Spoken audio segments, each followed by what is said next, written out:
한 장 넘겨보시면요. 우리 마태복음 24장에 있는 말씀인데 같이 한번 읽어볼까요? 시작. 노아의 때와 같이 인자가 올 때에도 그러할 것이다. 여러분 예수님께서 참 다시 오실 때, 종말의 때, 노아의 때와 같을 것이다. 이렇게 저와 여러분에게 말씀해 주셨습니다. 지금이 마지막 때일까? 하나님께서 심판을 하신다면 무엇 때문에 세상을 심판하는 것일까? 하나님께서 그토록 미워하시는 것이 무엇이고 또 하나님께서 자꾸 좋아하시는 것은 무엇일까? 그런 질문을 가지고 노아의 사건을 저와 여러분이 함께 읽어보고 그리고 또 이 세상을 함께 살펴본다면 지금 저와 여러분이 걸어야 될 삶의 발걸음 이렇게 더 선명해질 것이라고 그렇게 생각이 되어집니다. 우리 먼저 창세기 6장 1절부터 4절까지 제가 읽어드릴 테니까 여러분은 눈으로 따라와 주시기 바랍니다. 사람들이 땅 위에 늘어나기 시작하더니 그들에게서 딸들이 태어났다. 여러분 인구가 계속해서 늘어났습니다. 그렇죠? 아담과 하와 두 사람으로 시작된 참 이 땅에 둘만 있었는데 여러분 그 이후에 세월이 쭉 흘렀잖아요. 사실은 아담의 나이가 930에 세상을 떠났다 이렇게 되어 있었는데 아담이 세상을 떠날 때쯤 이 땅의 인구는 얼마나 되었을까? 이렇게 계산을 해볼 수 있잖아요. 무슨 전염병이 돌거나 어떤 전쟁이 일어나거나 이런 일이 없었다면 인구 증가율을 생각을 해가지고 계산을 해보면 어느 정도 이렇게 어림짐작을 할 수 있을 것 같아요. 그런데 뭐 수학자가 어떤 조건으로 계산을 했는지 모르겠는데 이분이 계산을 해보니까 아담이 세상을 떠날 때쯤 지구상 위에 두 사람이 출발했다고 하더라도 한 10억 정도의 사람들이 살았을 것이다. 이렇게 이야기를 하고 있는 것을 보게 됩니다. 여러분 그 이후에 한 500년 정도가 더 지나서 노아 홍수가 일어나는 거거든요. 그러니까 그 이후에 500년이 더 지났으면요. 아마 20억, 30억 넘어설 가능성도 충분히 있을 그런 때였다고 생각을 하시면 좋을 것 같습니다. 물론 아들도 태어나고 딸들도 태어나는 것이 정상이겠죠. 하나님의 아들들이 사람의 딸들의 아름다움을 보고 저마다 자기들의 마음에 드는 여자를 아내로 삼았다.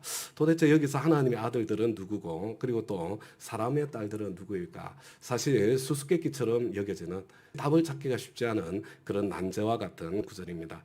3절 주님께서 말씀하셨다. 생명을 주는 나의 영이 사람 속에 영원히 머물지는 않을 것이다. 사람은 살과 피를 지닌 육체요 그들의 날은 120년이다. 여러분 하나님께서는 노아의 시대에 하나님의 아들들이 사람의 딸들의 아름다움만 보고 결혼하는 모습을 보시면서 인간에게 생명을 주시는 하나님의 영이 인간 속에 영원히 머물지 않을 것이고 인간의 날은 120년이 될 것이다. 이렇게 말씀을 하십니다. 그런데 이 120년이 된다는 것은 또 무슨 뜻일까요? 어떤 사람들은 인간의 수명이 그저 한 1000년 살았던 인간인데 이 노아의 홍수를 거치면서 120년으로 줄어들게 될 것이다. 그래서 지금 어떤 사람들은 인간의 최대 수명은 120년이다. 성경에 근거했다고 하면서 그렇게 주장하시는 분들도 있죠. 그런데 또 어떤 사람들은 그게 아니라 120년 후에 하나님께서 홍수 심판을 통해서 사람들을 심판하실 것을 말씀하고 미리 경고해주는 그런 120년이다. 이렇게 해석하는 사람들도 있습니다. 4절입니다. 그 무렵에 그 후에도 얼마 동안 땅 위에는 네피림이라고 하는 거인족이 있었다. 그들은 하나님의 아들들과 사람의 딸들 사이에서 태어난 자식들이었다. 그들은 옛날에 있던 용사들로서 유명한 사람들이었다. 그리고 그 시대에는 땅 위에 네피림이라고 불리는 거인족이 살았는데 하나님의 아들들과 사람의 딸들 사이에서 태어난 용사들이다. 이렇게 말씀해주고 있는 거죠. 사실은 이거 고민하면서 읽으면요. 한 절 한 절이 수수께끼 같은 그런 말씀입니다. 하나님의 아들들과 사람의 딸들 사이에 태어난 인간이 네피림이라고 불리는 거인족이었다. 이 말씀 때문에 여러분 하나님의 아들들은 천사들이었을 것이고 그리고 이 천사가 사람과 이렇게 관계를 맺으면서 이제 거인들이 태어났다. 이러면 뭐가 됩니까? 그러면 그리스 로마 신화하고 똑같은 성경이 그냥 그리스 로마 신화의 일부처럼 그렇게 느껴지게 되는 거죠. 그런데 예수님 말씀에 부활 때는 천사와 같아서 시집도 안 가고 장가도 안 간다고 그랬는데 아니 천사들이 어떻게 사람의 딸들과 결합하는 일이 어떻게 있을 수 있어? 그렇게 주장하시는 분들이 계시죠. 듣고 보니까 그런 것 같지 않으세요? 그러니까 이 사람들은 천사는 아닐 거야. 그러면 또 어떤 사람들은 하나님의 법은 천사들은 결혼을 안 하는 것인데 타락한 천사들은 하나님의 법까지 어기고 자기 마음대로 군 그런 존재들이니까 타락한 천사들은 얼마든지 그냥 결혼할 수도 있는 거 아닌가? 여러분 이것도 그럴듯하지 않습니까? 말을 이렇게 들어보니까. 근데 만약에 그렇다면 어떻게 그들을 여전히 하나님의 아들들이라고 부를 수 있겠어요? 그러니까 이것도 말이 안 되는 것 같아요. 그래서 어떤 사람들은 천사와 인간이 결합을 한다는 것은 그냥 말도 안 되는 신화 같은 이야기다. 그러니까 일축을 하죠. 하나님의 아들들은 경건한 셋의 후손들이고 사람의 딸들은 타락한 가인의 후손들이다. 이렇게 해석하는 분들이 있습니다. 여러분 이것이 사실은 기독교 주류의 해석입니다. 그러나 제가 생각하기에는 그것도 말도 안 되기는 마찬가지인 것 같습니다. 여러분 예수 믿는 사람과 예수 안 믿는 사람이 결혼을 하면 새로운 종족이 탄생하게 되는 것입니까? 여러분 그러면 거인이 태어나나요? 그리고 여러분 셋의 후손들 중에는 딸들이 태어나지 않았겠습니까? 아니 만약에 그렇다면 셋의 후손들끼리 결혼하면 더 힘센 더 강력한 거인들이 뭐 이렇게 태어나는 게 더 뛰어난 자식들이 나와야 그게 정상 아니겠어요? 왜 가인의 딸들하고 사이에서 거인들이 태어나게 되는 것이겠습니까? 그리고 사실은 셋의 아들들과 셋의 후예들, 그러니까 딸들, 후예들 안에 결혼한 사람들조차도요, 다 세상에 타락해가지고 노아밖에 남지 않는 그런 끔찍한 상황까지 가게 되잖아요. 뭔가 아닌 것 같습니다. 그래서 어떤 분들은요, 이 하나님의 아들들은 당시의 권력자들이다. 이렇게, 왜냐하면 고대에는요, 이 권력자들이 나는 하나님의 아들이야. 나는 신의 아들이야. 그렇게 흔히 주장하고 그렇게 사람들이 이해를 하고 있었기 때문입니다. 그러면 여기도 또 문제가 생기는 거죠. 권력자하고 일반 여성이 결혼해서 거인이 태어났다. 이것도 좀 억지 같은 그런 주장이 될 것 같지 않습니까? 근데 제가 이제 좀 생각해 보니까요. 여러분 그 당시에는 누가 권력을 가지고 있었겠습니까? 사실 그 시대에는 힘이 정의인 그런 시대 아니었겠어요? 아마 덩치도 크고 힘센 사람들, 그들이 아마 이미 권력을 장악하고 있었을 것이라고 저는 그렇게 추측을 해보게 됩니다. 그래서 원래 이렇게 이 권력을 쥐고 있던 나는 하나님의 아들이야 이렇게 이야기하는 사람들이 아마 이렇게 거인이었던 힘이 센 덩치가 큰 그런 사람들이었고 그들은 힘으로 그러니까 자기 마음대로 자기가 원하는 수많은 여성들을 차지하고 수많은 자식들을 낳고 그리고 그 많은 자식들 가운데에 아마 덩치 크고 힘센 자식들이 또 태어나기도 했을 것이고 그들이 계속해서 용사로서 권력을 장악하고 있는 그런 가능성은 충분히 있을 수 있겠다. 저는 그렇게 생각을 해보게 되는 거죠. 여러분들은 어떤 해석이 더 마음에 드십니까? 여러분 하나님의 아들들이 천사들일까요? 경건한 셋의 후손들일까요? 아니면 권력자, 힘 있는 자, 기득권자들이었을까요? 저는 어느 쪽도 마음이 시원하지는 않습니다. 그래도 한 가지를 골라야 된다면 그래도 가능성이 있는 해석은 하나님의 아들들이라는 사람들은 당시의 시대 상황 속에서 덩치가 큰 유전자라는 금수저를 물고 태어난 그래서 당시에 권력을 잡은 사람들 이들을 뜻하는 것이 아니었을까 생각해 봅니다. 그렇게 보면 하나님께서 심판을 더 이상 늦출 수 없었던 시대의 가장 큰 특징, 가장 강력한 모습은 권력 있는 자, 힘 있는 자, 기득권자들이 도덕적으로 끝없이 타락해 있는 그런 상태였을 것 같습니다. 그들은 자기들이 좋아하는 모든 여자를 아내로 삼았습니다. 한 아내만 두는 것이 아니라 힘으로 자기 마음에 들기만 하면 둘이든 셋이든 넷이든 다 차지하는 겁니다. 여러분 그런 시대 상황은 아니었을까? 여성이 힘 있는 자들의 쾌락의 도구로 완전히 전락해버린 그런 시대는 아니었을까? 여러분 만약에 그런 인간들이 참 기득권 세력으로 힘을 쓰고 있었다면 여성들만 차지했겠어요? 모든 좋은 것들을 다 차지하고 독점하는 그런 세력이 되지 않았겠습니까? 그래서 힘이 우상이 되는 모든 사람이 힘과 권력을 수단과 방법을 가리지 않고 추구하게 되는 그런 세상이 아니었을까 이런 생각을 하게 되죠. 여러분 그런 세상이라면 우리는 그런 세상을 무엇이라고 부릅니까? 여러분 그런 세상을 무법천지라고 말합니다. 그리고 그런 세상을 우리는 썩어 빠진 세상이다 그렇게 말하는 거죠. 우리 다 같이 오늘 본문의 말씀 창세기 6장 11절부터 13절까지 우리 한 목소리로 함께 한번 읽어보겠습니다. 시작. 하나님이 보시니 세상이 썩었고 무법천지가 되어 있었다. 하나님이 땅을 보시니 썩어 있었다. 살과 피를 지니고 땅 위에서 사는 모든 사람들의 삶이 속속들이 썩어 있었다. 하나님이 노아에게 말씀하셨다. 땅은 사람들 때문에 무법천지가 되었고 그 끝날이 이르렀으니 내가 반드시 사람과 땅을 함께 멸하겠다. 여러분, 하나님께서 이 썩어 빠진 세상, 이 무법천지, 힘이 곧 정의가 된 세상을 바라보시면서 이제 심판을 예고하고 계신 것입니다. 하나님께서는 그들의 날수는 120년이 될 것이라고 말씀하셨는데 어떤 사람들은 인간의 수명이 1000년에서 120년으로 줄어들 것이다. 그래서 인간의 최고 수명은 120년이다 말씀드렸죠. 이렇게 주장하는 사람들이 생각보다 많이 있습니다. 여러분들 가운데는 아니 사람이 120년은 고사하고 아니 사람이 어떻게 1000년을 어떻게 살아?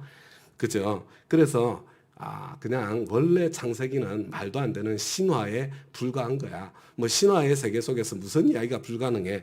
여러분 이렇게 생각하시는 분들 아마 적지 않게 계실 것입니다. 여러분 신학자들 중에도 그렇게 생각하는 사람들이 많습니다. 그런데 여러분 인간의 수명이라는 것은 환경의 영향을 받을 수밖에 없는 것 아닙니까? 여러분 성경 말씀에 근거해서 보면요. 노아 홍수 이전과 노아 홍수 이후의 환경은 완전히 달랐습니다. 지금과 노아 홍수 이전의 환경이 달랐다는 것입니다. 창세기 1장을 저와 여러분이 함께 묵상하면서 하나님께서 천지를 창조하실 때에 하늘 위의 물과 하늘 아래 물로 나누신 것을 아마 기억하실 것이라고 생각이 되어집니다. 우리 앉아 넘겨서 창세기 1장 6절 7절 같이 한번 읽어보겠습니다. 시작.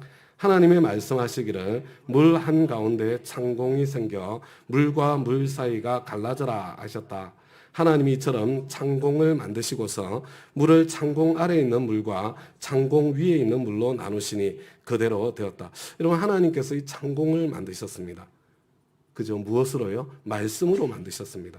물 한가운데 창공이 생겨라 이렇게 말씀하시니까 그대로 되었습니다.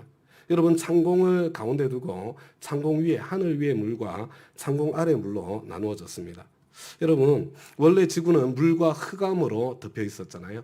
그리고 성령님께서 수면 위를 운행하고 있지 않았습니까? 흑암 가운데. 근데 하나님께서 빛이 있어라. 그러니까 흑암이 사라지고 빛이 찬란하게 비쳤죠.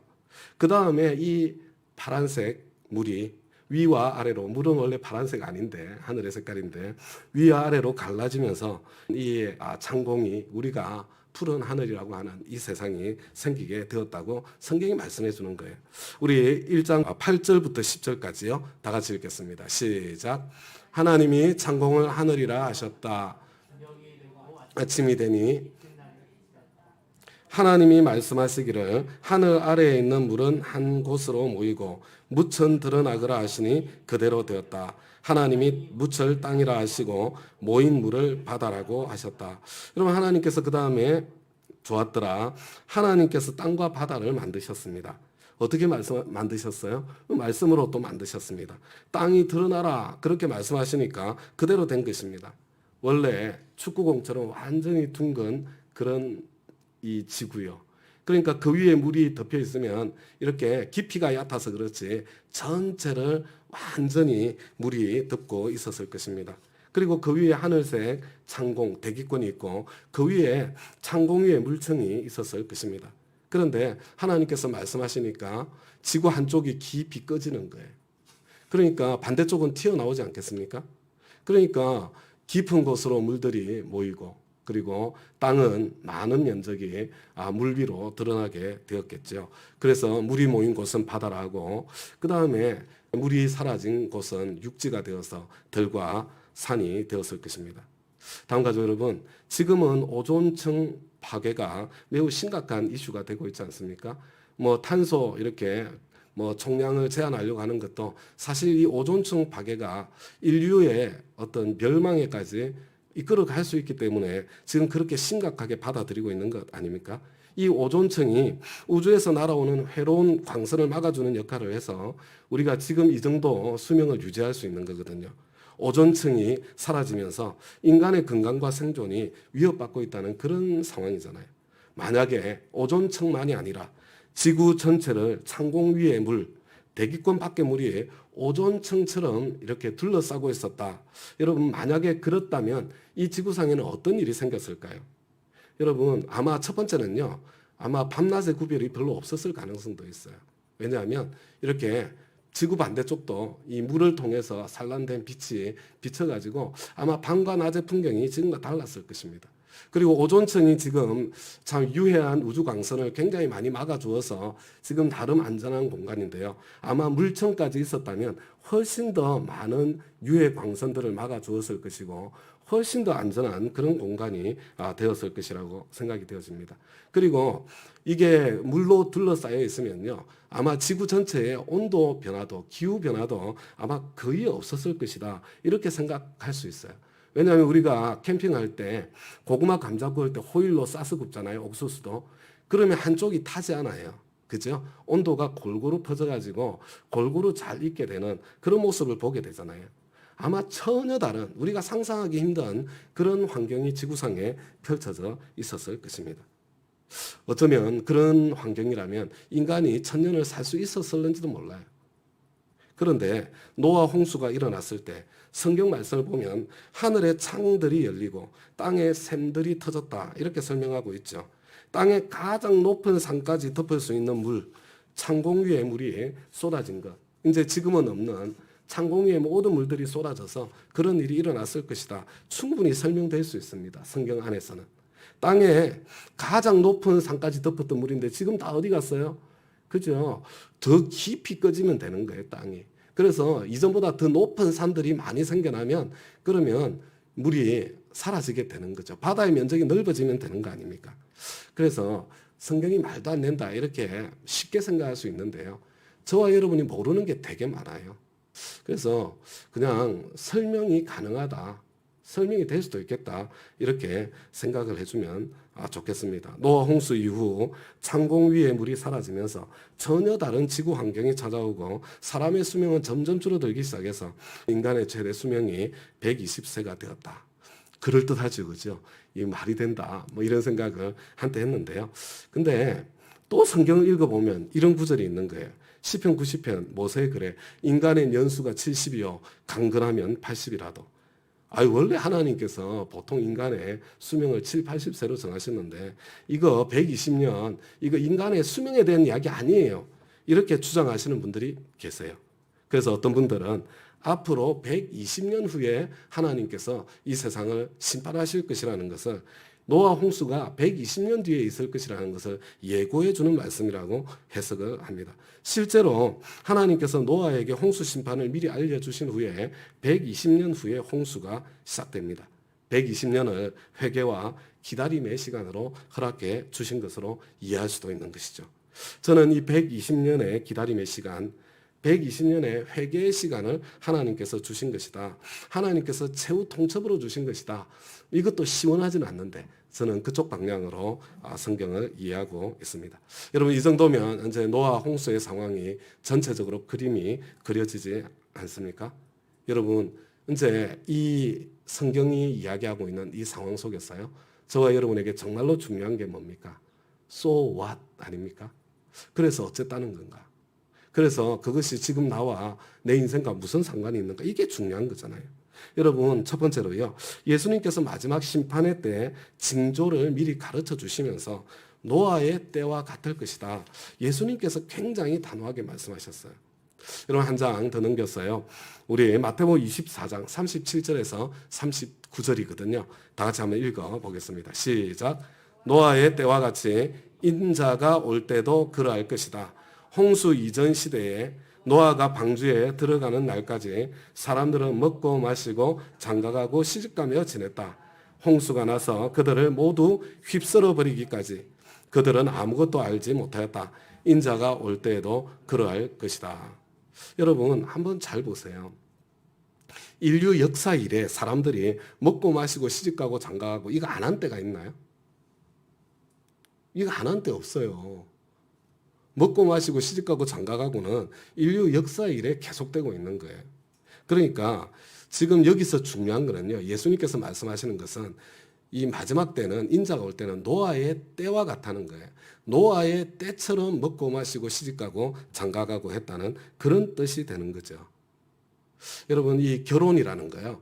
제가 사실 우리 아이들 결혼식 시키면서 비로소 알게 됐어요.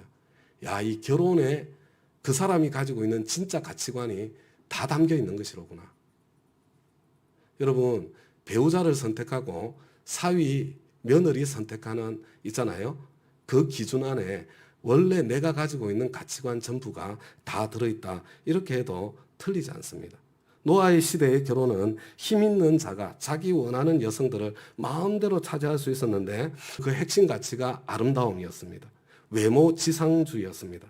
아마 여성들은 외모를 가꾸는데 모든 에너지를 다 쏟는 그런 시대였을 것입니다. 그런데 그렇다면 여성들은 남성을 향해서 무엇을 추구했을까요? 당시의 여성들이 그런 선택권이 있었는지는 모르겠습니다. 선택권이 있었다면 여러분, 이 여성들은 남성의 무엇을 바라보았을까요? 아마 남성의 권력을 보지 않았겠습니까? 남성의 힘을 보지 않았겠어요? 남성의 돈을 보지 않았겠습니까? 그게 최고의 가치 아니었겠어요? 권력 있는 사람, 힘 있는 사람에게 내가 선택되기 위해서 외모 지상주의로 가꾸는 그런 상황에 있지 않았겠습니까? 한 장 넘겨서 요한일서 2장 15절 16절 같이 한번 읽겠습니다. 시작. 여러분은 세상에 있는 것들을 사랑하지 마십시오. 누가 세상을 사랑하면 그 사람 속에는 하늘 아버지에 대한 사랑이 없습니다. 세상에 있는 곧 육체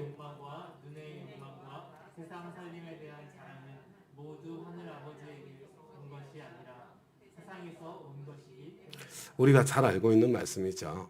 웬만큼 읽으신 분들은 아마 개역 성경으로 이 구절을 암송하고 있을 것입니다. 육신의 정욕, 육신의 욕망, 성적인 욕망이죠. 먹고 마시는 쾌락에 대한 욕망이죠. 게으름에 대한 욕망입니다. 여러분, 옛날 번역으로는 안목의 정욕이라고 번역되어 있는 거예요. 여러분, 소유욕이에요. 견물생심이지 않습니까? 돈에 대한 욕망입니다. 여러분, 이생의 자랑, 명예에 대한 욕망, 힘에 대한 욕망, 권력에 대한 욕망입니다. 여러분, 이게 전부 세상에서 나온 거래요. 이 하나님 나라의 가치관이 아니랍니다.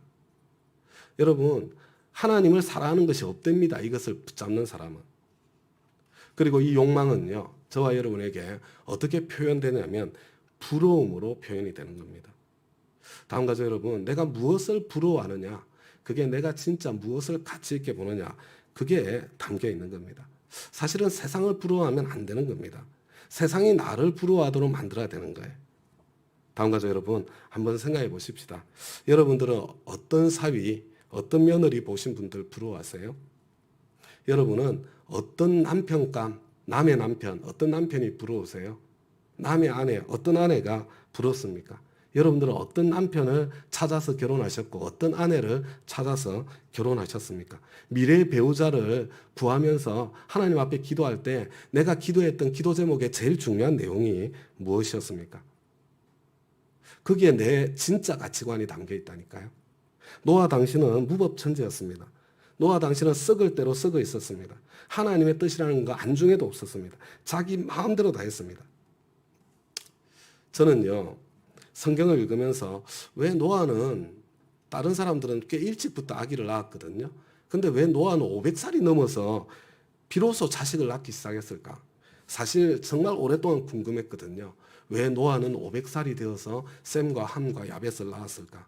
근데 제가 나중에 이 아이들 결혼시키면서 이렇게 보니까 아마도 500살이 넘도록 장가를 못 갔던 것이 아닌가, 저는 그렇게 이해가 되었습니다. 여러분, 세상 가치관으로 볼 때 예수 믿는 사람 참 찌질해 보일 때가 많지 않습니까? 세상 심판 직전에 이르도록 여러분, 온 세상은 하나님께서 더 이상 심판을 미룰 수 없을 만큼 육신의 정욕, 안목의 정욕, 이생의 자랑으로 가득 차 있는데 온 세상이 그냥 그것들을 추구하고 있는데, 그런 세상에서 노아는 얼마나 매력 없는 사람, 매력 없는 남자로 보였겠는가, 그런 생각이 들더라는 거죠. 다음 가죠, 여러분. 하나님 앞에서 나 자신을 솔직하게 한번 점검해 보시기 바랍니다. 여러분, 나중에 아들 낳고 딸 낳았다면 여러분 아들들에게 어떤 며느리 찾아주고 싶어요? 여러분의 딸들에게 어떤 사육감 기대하고 원하십니까? 한번 진짜 고민해 보세요. 저는 제가 우리 딸 시집 보내고 아들 장가 보내면서요. 내가 말하는 것과 달리 내 속에 얼마나 세속적인 가치관이 찌들리도록 가득 차 있는지 그것을 다시 보게 되었습니다. 여러분의 남편에게 무엇이 불만이세요? 여러분의 아내에게 지금 무엇이 불만이십니까? 여러분 혹시 세상 가치관을 따라 남편들을 뽑고 그리고 아내를 뭐 이잡듯이 잡고 있는 혹시 그런 모습 혹시 아닌가요? 하나님의 심판을 코앞에 두었던 노아 시대의 가치관, 육신의 정욕, 안목의 정욕, 이생의 자랑, 힘과 권력, 세상 가치관을 붙잡고 계시지는 않습니까? 아이 남자가 뭐 다른 건 뭘 봐. 그냥 돈만 잘 벌면 되지. 아버지 잘 만나가지고 빌딩이라도 한 두 채 더 가지고 있으면 훨씬 더 좋지. 그런데 여러분 만약에 한번 생각해 보세요. 그런 남편을 자매님들 그런 남편을 얻으면 정말로 행복할 것 같습니까? 돈 많은 그런 남편을 만났다. 돈도 있고 실력도 있다면 간통죄도 없는 세상인데 여러분 하나님이 만약에 계시지 않는다면 어떤 남자가 한 여자에 만족할까요? 하나님조차 안 계시다면 돈도 있고 실력도 있는데 여러분 들키지만 않으면 안 되는 거 아닙니까? 우리 자매님들 꼭 기억하셔야 됩니다. 모든 것을 다 가질 수 없습니다. 모든 것을 다 갖춘 완벽한 사람을 내가 가질 수가 없어요. 선택을 해야 되는 거예요. 형제님들도 잘 생각하셔야 돼요. 너무 외모에 매달리시면 안 됩니다. 그래서 우리나라가 다 성형천국으로 바뀌지 않았습니까? 그래서 나중에 자식 낳고 난 뒤에 충격을 너무 많이 받는데요. 내 아들이 맞나? 내 딸이 맞나? 믿기지가 않아가지고. 여러분 한번 잘 생각해 보시기 바랍니다. 자, 하나님 없는 무법자로 살고 있는 자매예요. 근데 얼굴도 예쁘고 거기다가 성격도 좋은 그런 여성이 정말로 있을까요? 하나님 없는 무법자로 살고 있는데 얼굴도 예쁘고 성격도 좋은 그런 여성 찾는 것이 정말로 가능할까? 정말로 쉬울까? 제가 생각하기에는요. 제가 인생 이만큼 살아보니까 그런 사람 찾는 거 거의 불가능합니다. 하나님도 없는데 얼굴도 예쁘고 성격 좋은 사람 만날 수 없어요. 무법자가 그렇게 되기 쉽지 않습니다. 여러분 제가 사실은 나이가 들어가면 들어갈수록 깨닫는 게 한 가지가 있거든요. 어른들 말씀이 하나도 틀린 게 없어요. 뭐 꼰대 같은 이야기 한다 뭐 이렇게 젊은이들이 생각할 수 있는데요. 제가 세월이 가면 갈수록 이전에 저도 여러분들처럼 생각했거든요. 야, 어른들 말씀이 다 맞구나. 그리고 어떤 장로님이 저한테 이런 말씀을 하셨어요. 목사님 늙어 보셨어요? 나는 젊어 봤어요. 이렇게 이야기하는 소리를 들었는데 정말 공감이 너무 되더라고요. 여러분 나이 들어 보셨어요? 저는 젊어 봤다니까요. 여러분 사람이요. 이건 너무 이렇게 사람 비하하는 것처럼 이야기하면 안 될 것 같으니까 그만 지나갈게요. 여하튼 우리 목사님들 중에도 세상 가치관대로 사시는 분들이 참 많아요. 그래서 많은 목사님들이 목회도 잘 안 되고 고생을 하시는 분들이 굉장히 많습니다. 못 알아들으면 어쩔 수 없고요. 예. 여러분 노아의 심판을 보니 하나님께서 정말로 미워하시는 것이 무엇일까요? 저는 노아의 심판을 보면서 하나님께서 정말로 미워하시는 것 힘의 논리라고 저는 그렇게 생각합니다. 지금 노아의 시대에 무엇을 위한 힘의 추구였습니까? 쾌락을 위한 힘의 추구였습니다. 다른 사람 위에 군림하기 위한 힘의 추구였죠. 여러분 그렇기 때문에 그 정확한 반대 그게 바로 섬김입니다. 하나님께서 제일 좋아하시는 게 섬김이에요. 섬김. 여러분 타락하기 전 에덴 동산의 질서는요. 바로 이 섬김의 질서가 있었습니다. 그래서 다음 가족 여러분 부탁을 드립니다. 배우자를 찾을 때 가장 먼저 보셔야 될 것. 우리 이경준 목사님은 뜨리시옷을 보아야 된다. 그죠? 근데 뜨리시옷 중에서도 순서가 있는 거예요. 어떤 순서로 보아야 될까? 그죠? 여러분 성품과 실력과 신앙이라고 그렇게 우리 이경준 목사님 늘 말씀하셨잖아요. 그죠? 여러분 근데 이 성품이 정말 중요해요. 근데 어떤 성품이 제일 좋은 성품이에요? 배려하는 마음, 섬기는 마음. 여러분 사실은요 섬길 줄 아는 성품, 이 하나님 제일 싫어하는 게 여러분 군림하기 위한 쾌락을 위한 힘의 추구고요. 하나님이 제일 좋아하시는 게 섬길 줄 아는 성품, 섬길 줄 아는 마음이에요. 근데 이제 이경주 목사님이 가끔 이런 이야기 하잖아요. 근데 이 사람 정말 성품 좋은 사람인지 안 좋은 사람인지 어떻게 알 수 있냐? 그랬더니 자는 사람을 한번 깨워보래요. 그러면 그때 자기 성질 다 나온다고. 근데 제가 가만히 보니까 그건 안 될 것 같아. 자는 거 깨워보려면 한 방에서 자야 되잖아. 그러니까 너무 위험한 것 같아요. 여러분 제가 보니까 이 싱글 목자, 싱글 부목자로 한 3년 이상 섬긴 사람이면 그냥 이 성품의 훈련이 다 된 사람이 아닐까. 한두 해 가지고는 안 되고요. 한 3년은 그 자리에 버티고 있었던 사람이라면 아마 이 섬김이 성품의 일부가 되기까지 성장하지 않았을까 이런 생각하게 됩니다. 여러분 또 실력도요 마찬가지예요. 여러분 다른 실력이 아니라 섬김의 실력이 필요해요. 굳은 일 마다하지 않는 적극적인, 그리고 어렵다고 피하지 않는 그런 우직함. 여러분 이게 뭐예요? 아까 우리가 이야기했던 충성이잖아요. 충성. 사실은 1만 시간의 법칙 있잖아요. 실력이라는 게 여러분 물론 타고난 유전자에서 나오는 것도 있지만요.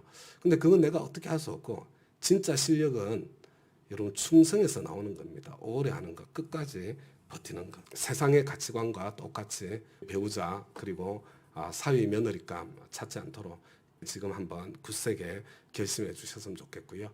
성품, 실력, 신앙. 저는 거기에다가 신체 건강한 사람. 물론 우리 그렇게 찾아야 되지만 우리 성품과 신앙을 우선순위에 두고 다른 거 좀 빠지더라도 귀하게 여길 줄 아는 그런 사람이 되었으면 좋겠다. 이렇게 생각을 합니다. 한 가지만 더 생각을 하고 오늘 메시지를 마치도록 하겠습니다. 그래서 어쨌다는 건가? 배우자를 찾는 사위, 며느리를 내 마음에 든다, 안 든다 할 때 내가 지금 어떤 기준, 어떤 가치를 가지고 지금 내가 그러고 있는가? 막 반대하시는 부모들이 있잖아요. 내가 무엇을 가지고 지금 반대하고 있는가? 그 안에서 내가 진짜 누구인지 꼭 한번 찾아보자 이야기고요. 제가 이제 한 가지 더 말씀드리고 싶은 것은 하나님께서 그 깜깜하고 절망스러운 시대에 노아를 선택하셨는데요. 그리고 노아에게 방주를 만들어라 사명을 주셨는데요. 지금으로 말씀드리면 목자가 되어서 누구나 찾아올 수 있는 그런 목장을 세워라 이런 사명 주신 거 아니겠어요? 노아 방주 짓는다는 게. 사람들은 먹고 마시고 시집가고 장가가고 쾌락에 성공에 빠져있던 그런 시대에 산 위에다가 아무 쓸모도 없는 상상하기 힘든 큰 배를 지금 짓고 있는 거예요. 무려 120년 동안이나 물도 없는 곳에다 지금 배를 만들고 있는 노아의 모습이잖아요. 노아는 하나님을 사랑하는 사람, 하나님께 순종하는 사람, 하나님의 음성을 듣는 사람이었습니다. 그러나 세상 사람들 얼마나 조롱하고 비웃었겠어요. 저는요, 가만히 생각해 보면 노아는 그 시대에 완전한 왕따였을 것 같습니다. 세상이 하나님의 심판이 가까워지는 때가 되면 될수록 마지막 때 하나님의 사람으로 살려고 하면 할수록 왕따 당할 수밖에 없다는 것을 받아들이셔야 됩니다. 그리고 지금 우리가 이 시대에 정말 마지막 때라면 그리스도인으로 살려면 왕따 당하는 것을 두려워해서는 안 됩니다. 그리고 왕따 당하는 것도 견딜 수 있는 맷집을 길러야 됩니다. 이거 제가 말씀드리고 싶은 거예요. 우리 좀 맷집 좀 길러야 돼요. 맷집 좀. 조금만 그냥 어려운 일 있으면 나 상처받았어요. 힘들어 죽겠어요. 여러분 그러면 마지막 때에 그리스도인으로서 끝까지 그 자리에 서 있을 수 없는 거예요. 내가 왕따 당할 수 있다. 왕따 당하는 게 거의 뭐 자연스러운 일이다.